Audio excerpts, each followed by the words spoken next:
सबसे पहले प्रश्न को समझिए। एक 3.5 मीटर गहरा व 2 मीटर व्यास का एक कुआं खोदा गया है। 0.75 रुपया प्रति वर्ग मीटर की दर से आंतरिक सतह पर प्लास्टर करने की कीमत होगी। हिंदी में पढ़ने वाले, इंग्लिश में पढ़ने वाले, खोरठा में पढ़ने वाले, नागपुरी में पढ़ने वाले सभी को समझ में आएगा, विश्वास रखिए। अब यहाँ पर समझने का प्रयास करिएगा। कुआं तो सभी लोग देखे होंगे और किसी भी भाषा में आप पढ़ाई कर रहे हैं तो कुआं का मतलब आपको समझ में आ रहा होगा। कुआं कैसा होता है ये सबसे पहले समझिए। बेलना आकार होता है, सिलेंडर के जैसा होता है और सिलेंडर पर आधारित मैं प्रश्न बता चुका हूं। अगर आप पहले का वीडियो नहीं देखे होंगे तो देखिए, तभी आपको समझ में आएगा। तो कुआं फाइनली कैसा है? सिलेंडर के जैसा है, बेलन के जैसा है। तो इसमें क्या क्या दिया हुआ है? एक 3.5 मीटर गहरा यानी कि उसका ऊंचाई या गहराई दिया हुआ है। कितना है? 3.5 मीटर। अब यहां पर समझिएगा और क्या दिया हुआ है? 2 मीटर व्यास। डायमीटर को व्यास कहते हैं, सभी लोग को समझ में आएगा। यहां पर समझने का प्रयास करिए। तो डायमीटर कितना दिया हुआ है? 2 मीटर। और अगर डायमीटर दिया हुआ है 2 मीटर तो रेडियस कितना होता है? तो रेडियस हो जाएगा 1 मीटर, क्योंकि डायमीटर का हाफ होता है। 1 मीटर रेडियस है। तो सबसे पहले अब समझिए, जैसे आपने कुआं देखा होगा, सिलेंडर देखा होगा। तो सिलेंडर में अब यहां पर कुआं, तो कुआं के अंदर में दीवाल होता है ना, दीवाल होता है, उसमें प्लास्टर करते हैं।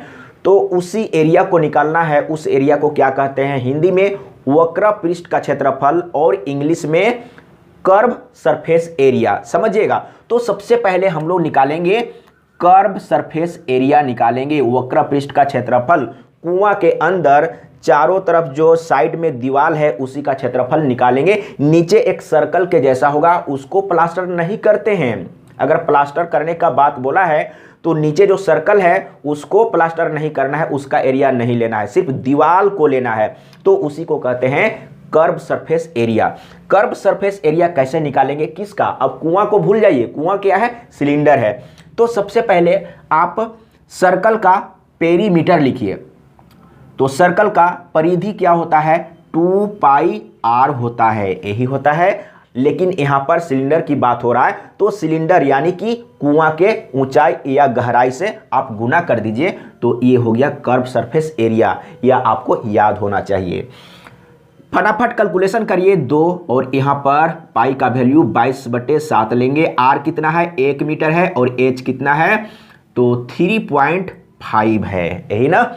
तो सबसे पहले इसका पॉइंट को आप हटा लेंगे ना तो वेरी सिंपल होगा। और 7 × 5 = 35, ये कट गया है। और 2 × 5 = 10 और ये 10 कैंसिल हो जाएगा। आपके पास आ गया है 22 मीटर स्क्वायर एरिया। लेकिन बोल रहा है कि 1 मीटर स्क्वायर एरिया को पेंट करने में कितना लगता है? तो 0.75 रुपया यानी कि 75 पैसा लगता है। तो आपको क्या करना है? हमारे पास इतना एरिया है और 1 मीटर स्क्वायर में इतना रुपया खर्च होता है, तो इससे आप इसमें डायरेक्ट गुना कर दीजिए। यानी कि 22 गुने कितना होगा? तो 0.75 आंसर आ गया है। तो 2 से गुना करते हैं। 2 × 5 = 10 के 0, 2 × 7 = 14 और 1 × 15। फिर से गुना करेंगे तो वही चीज़ होगा। 0 15 जोड़ लेते हैं। जोड़ के यहाँ पर लिखेंगे 0, यहाँ पर 5 हो जाएगा और यहाँ पर 6 होगा और यहाँ पर 1 होगा। और यहाँ पर देखिए 2 अंक के बाद पॉइंट है तो यहाँ पर पॉइंट देना होगा। तो यहाँ पर पॉइंट देंगे तो आपको यहाँ पर आंसर मिल गया। यहाँ पर 1 है, ये 1 है ना। तो 16.50 रुपया यानी कि 16.5 रुपया कहाँ पर है? देखिए ख ऑप्शन सही है। अगर किन्हीं को भी किसी भी तरीके से थोड़ा भी प्रॉब्लम हुआ होगा तो मुझे बताइएगा। अब मैं इसको मिटाऊंगा, इसके बाद मैं आगे डिस्कस करूंगा, क्योंकि मेरे पास डिजिटल बोर्ड नहीं है कि मैं टच करूंगा और क्लीन हो जाएगा। तो थोड़ा सा वेट करना होगा। आप पढ़िए दूसरा नंबर प्रश्न को। दूसरा नंबर में क्या बोला है फटाफट पढ़ के समझिए। 20 मीटर व्यास वाला एक कुआं 14 मीटर की गहराई तक खोदा जाता है और इसे निकाली गई मिट्टी को उसके चारों ओर 5 मीटर की चौड़ाई तक फैलाकर एक चबूतरा बना दिया जाता है। इस चबूतरे की ऊंचाई होगी। तो सबसे पहले समझिए कुआं, तो कुआं कैसा होगा? सिलेंडर के जैसा होगा ना। तो मैं ऊपर वाला पार्ट को बना रहा हूं। तो ये सर्कल के जैसा दिखाई देगा। लेकिन इसी कुआं के चारों तरफ उससे निकाला गया मिट्टी से चबूतरा बनाया गया है। चबूतरा का इंग्लिश मुझे याद नहीं है, समझिएगा। यहाँ पर आपको भाषा का कोई मतलब नहीं है, यहाँ पर समझिएगा। तो ये चबूतरा है और चबूतरा का चौड़ाई दिया हुआ है, कितना दिया हुआ है? 5 मीटर। अब यहाँ पर समझिएगा, तो क्या बोला है? चबूतरा का ऊंचाई। तो कुआं से जो मिट्टी निकाला गया है और उसी मिट्टी से चबूतरा बनाया गया है, तो कुआं से निकाला गया मिट्टी का वॉल्यूम और चबूतरा में जो मिट्टी लगा है उसका वॉल्यूम, दोनों को बराबर करके बनाएंगे। यही काम करना है आपको। तो यहां पर मैं बराबर का चिन्ह ले लेता हूं। अब समझिए, तो सबसे पहले कुआं का आयतन, जो कुआं से मिट्टी निकाला गया है ना, तो वो कुआं का आयतन ही है। क्लियर है ना? तो कुआं का आयतन कैसे निकालेंगे? तो कुआं कैसा है? सिलेंडर के जैसा है। तो सिलेंडर जैसा है तो सबसे पहले सर्कल का आप एरिया लिखिए। सर्कल का एरिया क्या होता है? पाई आर स्क्वायर। और आपको क्या करना है? वॉल्यूम निकालना है। किसका? सिलेंडर का। तो सिलेंडर के ऊंचाई से यानी कि कुआं के गहराई से आप गुना कर दीजिए, तो ये कुआं का वॉल्यूम मालूम हो गया। मैं एक बार देख लेता हूं कि आपको ऊपर दिखाई दे रहा है या नहीं दिखाई दे रहा है। चलिए कोई बात नहीं। अब हम लोग क्या करेंगे? तो ये जो मिट्टी से इधर में चबूतरा बनाया है ना, इसका हम लोग निकालेंगे वॉल्यूम और इधर रख देंगे। तो इधर भी वही मिट्टी है जो कि कुआं से निकाला गया है, इसलिए दोनों बराबर होगा। तब इसका एरिया आप सबसे पहले निकालिए। इसका एरिया आप कैसे निकालेंगे? तो इस पर मैं वीडियो बना चुका हूं, अगर आप नहीं देखेंगे तो आपकी गलती है, मेरी गलती नहीं है। तो सबसे पहले क्या करेंगे? सबसे पहले मालूम करेंगे कि इनर रेडियस कितना है। तो इनर रेडियस दिया हुआ है क्योंकि यहां पर डायमीटर 20 मीटर है, तो इनर रेडियस कितना होगा? 10 मीटर। अब हम मालूम करेंगे आउटर रेडियस कितना है। यहां से यहां तक, यहां से यहां तक तो 10 है, और यहां से यहां तक चौड़ाई दिया हुआ है 5 मीटर ना, 5 मीटर। तो यहां से यहां तक कितना हो जाएगा? 15 मीटर, याद रखिएगा। तो अब यहां पर मैं लिख लेता हूं, छोटा आर कितना है? 10 मीटर है। बड़ा आर कितना है? 15 मीटर है। क्लियर हो चुका है? तो सबसे पहले इसका एरिया निकालेंगे। इसका एरिया निकालने का कौन सा उपाय है? तो ये बड़ा जो सर्कल है ना, उसका एरिया निकालिए, उसमें छोटा सर्कल का एरिया को घटा दीजिए, तो ये आपको मिल जाएगा शेडेड एरिया। तो यहां पर समझिएगा, pi r square minus pi r square, यही तो करेंगे ना। बड़ा सर्कल का एरिया उसमें घटा दिए छोटा सर्कल का एरिया, तो ये शेडेड एरिया मिल गया। इसी को तो निकालना था, लेकिन हम लोग वॉल्यूम निकाल रहे हैं। किसका? चबूतरा का वॉल्यूम निकाल रहे हैं। तो चबूतरा के ऊंचाई से गुना कर देंगे, तो चबूतरा का ऊंचाई मान के चलते हैं h। यही काम करना है। देखिए, सबसे पहले यहां से पाई को बाहर निकालिए फटाफट, और r का वैल्यू रखते जाइए। तो यहां पर 15 होगा, यहां पर 10 होगा, और यहां पर h है। पाई को बाहर कर दिए हैं, और यहां पर देखिए पाई और r का वैल्यू इधर में कितना है? छोटा r यानी कि 10, 10 का स्क्वायर, और h कितना है? तो h दिया हुआ है 14 मीटर। सबसे पहले ये पाई कैंसिल हो जाएगा, और ये कितना होगा? तो ये हो जाएगा 100, और यहां पर गुने में 15 है, और यहां पर ध्यान दीजिएगा 15 का स्क्वायर 225 होता है, और यहाँ पर 10 का स्क्वायर 100 होता है, और ये चबूतरा का ऊंचाई है। फटाफट कैलकुलेशन करिए, फास्ट करिए। अब यहाँ पर देखिए, इसको आप घटा देंगे तो कितना आएगा? 125 आ जाएगा, और गुने में h का वैल्यू निकालना है। तो सबसे पहले क्या करेंगे? आप इसको काटिए, मैं लिख लेता हूँ यहाँ पर। तो 25 से काटेंगे तो 25 चौके 100 हो जाएगा, और 25 25 125 हो जाएगा। इसके बाद क्या होगा? तो अच्छा, यहाँ पर 15 जो लिख रहे हैं ना, ये तो गड़बड़ लिख रहे हैं। ये जो हाइट है ना, कुआं का गहराई जो है वो 14 मीटर है, दिया हुआ है। तो यहाँ पर हम लोग 14 लेके चलेंगे, h के जगह में 14, यहाँ पर भी 14। तो इधर में 14 चौके 56 हो गया है, और इधर में कितना है?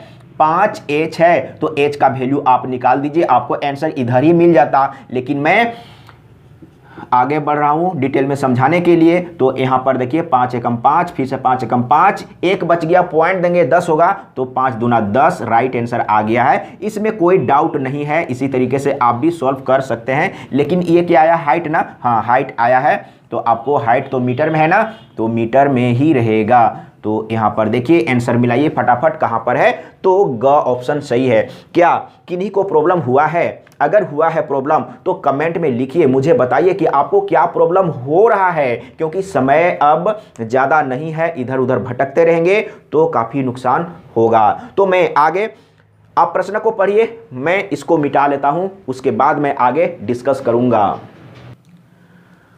थर्ड नंबर को आप फटाफट पढ़िए, सबसे पहले समझिए, मैं समझा दूंगा इंग्लिश में भी। एक कुएं की मिट्टी खोदने में 75 पैसे प्रति घन मीटर की दर से 115.50 रुपया खर्च होता है। यदि कुएं का व्यास 2.4 मीटर हो तो उसकी गहराई होगी। अब यहां पर समझिए, सबसे पहले कुआं यानी कि सिलेंडर के जैसा है, उसका डायमीटर दिया हुआ है 2.8, कितना है 2.8 दिया हुआ है, मीटर में है। और इसका रेडियस कितना होगा, तो डायमीटर का आधा होता है, तो कितना होगा 2 एकम 2, 2 चौके 8, ये रेडियस है। यहां पर समझिए, इसके बाद क्या बोला है, इसके बाद क्या बोला है, एक, क्या बोला है, 1 घन मीटर यानी कि एक क्यूबिक मीटर मिट्टी को कोड़ के निकालने में, लेबर से निकलवाने में कितना रुपया खर्च होता है, तो 75 पैसा। तो उसको आप रुपया में बदल दीजिए, तो कितना होगा, 100 से डिवाइड करेंगे तो 0.75 ये रुपया में हो जाएगा। क्लियर है? अब यहां पर ध्यान दीजिए, तो बहुत ही आसान है, कॉन्सेप्ट को समझिए, कॉन्सेप्ट को समझिए कि आपको कैसे सॉल्व करना है। तो यहां पर हम लोग क्या करेंगे, समझिएगा, 0. मैं डिटेल में समझा रहा हूं, 0.75 रुपया खर्च करके 1 मीटर क्यूब मिट्टी निकालता है। तो अगर 1 रुपया खर्च करेगा, एक एक नियम यहां पर यूज हो रहा है, समझिएगा, तो 1 रुपया खर्च करके कितना करेगा, तो 1/75, ये तो आप जानते होंगे ना, ये तो सभी को मालूम होगा। तो यहां पर मीटर क्यूब चलेगा और फिर क्या करेंगे, तो यहां पर पॉइंट है, मैं लिख लेता हूं 0. इतना। अब तो टोटल रुपया कितना खर्च किया है, 115 रुपया खर्च किया है। तो इतना रुपया खर्च करने के बाद टोटल मिट्टी कितना निकाला गया है वो मालूम हो जाएगा, जो कि क्या होगा, कुआं यानी कि सिलेंडर का वॉल्यूम होगा। तो यहां पर क्या करेंगे, अब इससे डायरेक्ट इसमें गुना करेंगे ना, ये तो सभी लोग जानते होंगे। तो ये पॉइंट को हटाएंगे तो ऊपर में 2 जीरो भी बैठ जाएगा, नीचे में 75 होगा, और यहां पर डायरेक्ट गुना करेंगे तो 115 कितना होगा, 50। इसका भी पॉइंट को हटाएंगे। अब यहां पर समझिए, यहां से पॉइंट को मैं आगे हटाऊंगा तो यहां पर 100, यहां पर है 75, और यहां पर कितना होगा 115, और पॉइंट को हटा दीजिए तो बट्टे में 100 हो गया, और ये 100 और ये 100 कैंसिल हो गया। आप क्या करेंगे, इसको फटाफट काट दीजिए। तो काटेंगे, या आगे क्या बोला है फिर से समझिए। तो यदि कुएं का व्यास दिया हुआ है तो इसकी गहराई होगी, गहराई निकालना है। तो ये क्या हो गया, वॉल्यूम हो गया। समझिए, यहां पर ये जो हम लोग निकाली, ये टोटल मिट्टी हम लोग को मालूम हो चुका है, यानी कि टोटल मिट्टी ही तो वॉल्यूम है।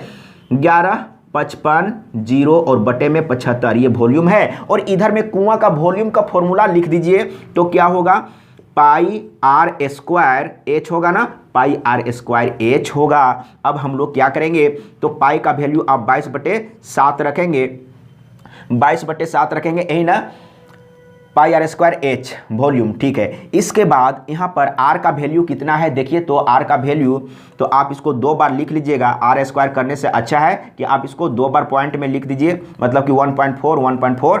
और अब यहाँ पर क्या करेंगे, तो यहाँ पर फिर से h कितना है, h तो निकालना है, और ये हम लोग वॉल्यूम लिखे हैं, और वॉल्यूम ऑलरेडी हम लोग फाइंड कर चुके हैं। तो यहाँ पर 1155 0 और बटे में 75 है। अब आपको क्या करना है ना, काटने के लिए आना चाहिए। कैसे काटेंगे ये आपको समझ में आना चाहिए। तो देखिए आप कैसे काटेंगे, सबसे पहले ये पॉइंट को हटा दीजिए, तो यहाँ पर ये होगा, यहाँ से पॉइंट को हटा दीजिए तो यहाँ पर 10 होगा। अब यहाँ पर समझिएगा, तो पॉइंट हट गया है ना, तो 7 से काटेंगे तो 7 दूना 14 हो जाएगा। अब क्या करेंगे, तो इसको भी हम 2 से काट लेते हैं, पॉइंट हट चुका है, तो इसको 2 से काटेंगे तो क्या होगा, यानी कि 7 दूना 14 और 2 पचे 10 ये होगा ना, और 2 से इसको काटेंगे तो 2 पचे 10 ये भी हो जाएगा ना।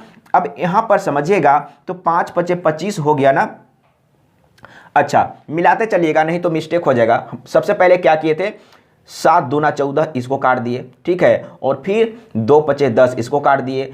पहले इसको काटे 2 से ना, हाँ 2 से काटे हैं, तो 7 दूना 14 और 2 पचे 10, ठीक है। अब क्या करेंगे, 5 पचे 25 और 25 तिया 75, ये कट जाएगा। वेरी सिंपल है। तो अब यहाँ पर ध्यान दीजिएगा, अब हम लोग को इतना से काटना है।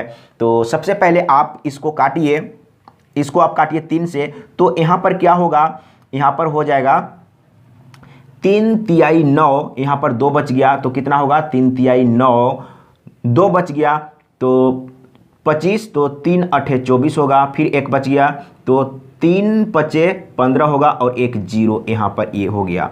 अब हम लोग क्या करेंगे, तो इसको काटते हैं, 7 से काट लेते हैं एक बार, तो कटेगा, बिल्कुल कटेगा। तो यहाँ पर देखिएगा 7 से काटने पर क्या आएगा, मैं यहाँ पर लिखूंगा नीचे में, 7 से काटेंगे तो बस यही कैलकुलेशन को आपको थोड़ा सा दिमाग लगाना होगा। तो 7 से काटेंगे ना, तो 7 पचे 35 हो रहा है ना, यहाँ पर कितना बच गया, 7 पचे 35, 3 बच गया, फिर से 7 पचे 35, फिर से 7 पचे 35 और 1 0। लेकिन इधर में अभी कितना है, तो इधर में अभी यानी कि 22H है, तो H बराबर आप फाइनल लिख लीजिए। तो यहाँ पर 55 0 और बटे में 22 है, तो आप काटिए पहले 11 से, तो 11 दूनी 22 हो जाएगा और 11 पचे 55 हो जाएगा, ये हो गया ना। तो कितना आया, यानी कि 50 11 पचे 55 ना, हाँ इतना आ गया। तो यहाँ पर आ गया 25 मीटर हाइट आ गया, 25 मीटर। तो देखने में थोड़ा लग रहा होगा कि बड़ा है, लेकिन बड़ा नहीं है। अगर बड़ा रहेगा भी, अगर कॉन्सेप्ट आप सीखे रहेंगे, आपके पास कॉन्फिडेंस रहेगा और फास्ट कैलकुलेशन करेंगे, आपको जल्दी में आंसर मिल जाएगा। तो देखिए कहां पर है, ख ऑप्शन सही है, 25 मीटर। तो अब चलते हैं अगला प्रश्न। सबसे पहले आप प्रश्न को पढ़िए, मैं इसको मिटा लेता हूं। 4 नंबर प्रश्न को आप बहुत ही आसान तरीके से सॉल्व कर सकते हैं। एक बेलनाकार कुएं का व्यास 2 मीटर है, इसे 14 मीटर गहरा खोदा गया है, इसमें से निकली मिट्टी का आयतन कितना होगा। तो मिट्टी का आयतन बताना है। तो मिट्टी का आयतन क्या होगा, जो कुआं है, कुआं कैसा है, सिलेंडर के जैसा, तो सिलेंडर का आयतन मतलब कि वही तो मिट्टी का आयतन है ना। कुआं से आप जो मिट्टी निकाले हैं वही कुआं का आयतन और वही मिट्टी का आयतन है। यानी कि कुआं यानी सिलेंडर का आयतन आपको निकाल देना है। तो आयतन, इसका मतलब वॉल्यूम निकालना है। सबसे पहले समझिए कि क्या क्या दिया हुआ है। बेलना आकार यानी कि सिलिंड्रिकल है। कुआं कैसा होता है, सिलिंड्रिकल होता है, जिसका व्यास दिया हुआ है कितना है, d है, 2 मीटर दिया हुआ है। तो r कितना होगा, रेडियस कितना होगा, 1 मीटर होगा। और आगे क्या दिया हुआ है, इसे गहराई, तो गहराई को h से डिनोट करेंगे, तो गहराई कितना है, 14 मीटर है। अब यहाँ पर देखिए वॉल्यूम क्या होगा, तो सिलिंड्रिकल है, तो मैंने क्या बोला था कि ऊपर और नीचे में सर्कल के जैसा है। तो सर्कल का आप एरिया निकालिए, तो पाई r स्क्वायर होता है। और अगर सिलिंड्रिकल है, सिलेंडर का आपको वॉल्यूम निकालना है, तो सर्कल का जो एरिया है उसमें ऊंचाई या गहराई से गुना कर देंगे, मल्टीप्लाई कर देंगे, तो आपको मिल जाएगा वॉल्यूम। बस इसी को कैलकुलेट करना है। 22/7, आर कितना है, 1 है, तो 1 गुने 1 कर दीजिए, कोई फर्क नहीं पड़ेगा। एच कितना है, तो 14 है। अब यहाँ पर देखिए 7 दूना 14 और 22 दूना 44, इसका राइट आ गया है। वॉल्यूम है तो मीटर क्यूब रहेगा, घन मीटर रहेगा या 44 मीटर क्यूब रहेगा लिखा हुआ। तो वेरी सिंपल था। अगर कहीं पर थोड़ा सा भी डाउट हुआ है, समझने में प्रॉब्लम हो रहा है, तो कमेंट में लिख दीजिएगा, मैं आपका समस्या का समाधान करने का कोशिश करूंगा। तो आज के लिए इतना ही। जय हिंद, वंदे मातरम।